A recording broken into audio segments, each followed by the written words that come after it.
Hi viewers, நாளைக்கான வீடியோல என்ன நடக்குன்னு சொல்லிட்டு பார்க்கலாம். வீடியோக்குள்ள போறதுக்கு முன்னாடி நம்ம சேனலை லைக் அண்ட் சப்ஸ்கிரைப் பண்ணிட்டு கொஞ்சம் சப்போர்ட் பண்ணுங்க. வாங்க இப்ப வீடியோக்குள்ள போலாம். எபிசோட் வேற லெவல்ல போய்கிட்டு இருக்கு. நம்ம கார்த்திக் வந்து ரேவதியை கூட்டிட்டு கார்ல போய்கிட்டு இருக்காரு. அப்பன்னு பார்த்து மைதிலி ஜானகி இவங்க 2 பேருமே அந்த சைடா தான் வந்துகிட்டு இருக்காங்க. நம்ம கார்த்திக் வந்து அவங்கள பார்த்துட்டு பார்க்காத மாதிரி போயிடுறாங்க.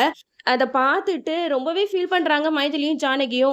"விடுங்க அத்தை, அவருக்கு நம்ம ஞாபகம் எதுவும் இல்லாம இருக்கல. அதுவே போதும். அவர் சந்தோஷமா இருந்தாலே போதும். ஆனா அவர் இந்த ஊர்ல என்ன பண்றாரு தெரியலையே" அப்படின்னு சொல்லிட்டு யோசிச்சுக்கிட்டே போய்கிட்டு இருக்காங்க. அப்போ நம்ம கார்த்திக் வந்து மனசுல நினைக்கிறாங்க, "சாரி அத்தை, என்னால இப்ப இறங்கி உங்க கூட பேச முடியாத சூழ்நிலையில நான் இருக்கேன். நான் வந்து உங்ககிட்ட கண்டிப்பா வந்து பேசுவேன்" அப்படின்னு சொல்லிட்டு விறுவிறுன்னு காரை எடுத்துட்டு போயிட்டு நம்ம ரேவதிய வீட்ல விட்டுட்டு மறுபடியும் அதே ஸ்பாட்ல திரும்பி வராரு. நம்ம மைதிலி, ஜானகி இவங்க 2 பேருமே பேசிக்கிட்டே போய்க்கிட்டு இருக்காங்க.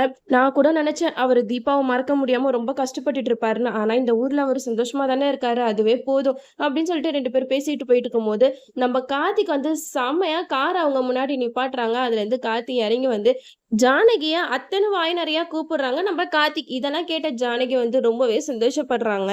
"மாப்பிள எப்படி இருக்கீங்க?" அப்படின்னு சொல்லிட்டு ஜானகி கேட்க, கார்த்தியும் அவங்க 2 பேரையும் நலம் விசாரிச்சுட்டு, "இங்க என்ன பண்றீங்க அத்த?" அப்படின்னு சொல்லிட்டு கேட்கிறாரு நம்ம கார்த்திக். அதுக்கு ஜானகி சொல்றாங்க, "இல்லப்பா, அந்த ஊர்ல இருந்தா தீபாவோட ஞாபகமாவே இருக்கு. அதனால தான் சரி நம்ம இந்த ஊருக்கு வந்து கொஞ்ச நாள் இருப்போம்னு சொல்லிட்டு நானும் மைதிலியும் இங்க வந்தோம்" அப்படின்னு சொல்லிட்டு சொல்லிக்கிட்டு இருக்காங்க. அப்போ ஜானகி கேட்குறாங்க கார்த்திக் கிட்ட, "என்னப்பா தம்பி, நீ ஊர்ல எல்லா பிசினஸையும் விட்டுட்டு இந்த கெட்டப்ல இங்க என்ன பண்ற?" அப்படின்னு சொல்லிட்டு கேட்க, அதுக்கு கார்த்திக் சொல்றாங்க, "அது ஒரு பெரிய கதை அத்தை. நான் இப்ப என் மாமா வீட்ல தான் இருக்கேன். என் அத்தையையும், எங்க பாட்டியையும் நாங்க சேர்த்து வைக்கணும். அதுக்காக தான் நான் இங்க வந்து கஷ்டப்பட்டுட்டு இருக்கேன்" அப்படின்னு சொல்லிட்டு கார்த்தி வந்து ஜானகி கிட்ட சொல்றாங்க.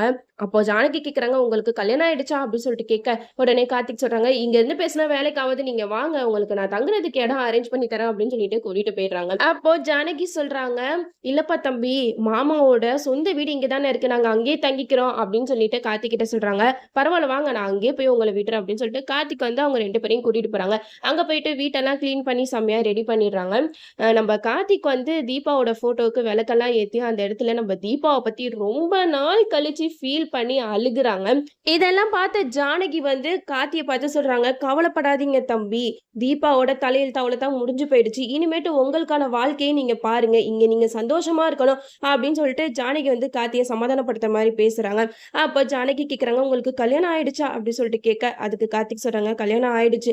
அது என்னோட பாட்டியோட கட்டாயத்தால இந்த கல்யாணம் நடந்துச்சு. நான் 2 குடும்பத்தையும் ஒண்ணு சேர்க்கிறதுக்காக தான் என்னோட பேரு, அடையாளம் எல்லாத்தையுமே மறைச்சு ஒரு டிரைவரா என் அத்தை வீட்ல வேலை பார்த்துக்கிட்டு இருக்கேன்" அப்படின்ட்டு நம்ம கார்த்திக் வந்து எல்லா விஷயத்தையுமே ஜானகி கிட்ட சொல்றாங்க. அதுக்கு ஜானகி மைதிலி சொல்றாங்க, "என்னப்பா சொல்றீங்க? உங்களுக்கு கல்யாணம் ஆயிடுச்சுன்னு ரொம்பவே சந்தோஷப்பட்டோம். ஆனா இதுக்கு பின்னாடி இவ்ளோ பெரிய கஷ்டம் இருக்குன்னு எங்களுக்கு இப்பதான் தெரியுது. சீக்கிரமாவே நீ உன் அத்தை ஃபேமிலிய ஒண்ணு சேர்த்துருவப்பா, கவலைப்படாத" அப்படின்னு சொல்லிட்டு ஜானகி வந்து கார்த்திக் கிட்ட சொல்றாங்க.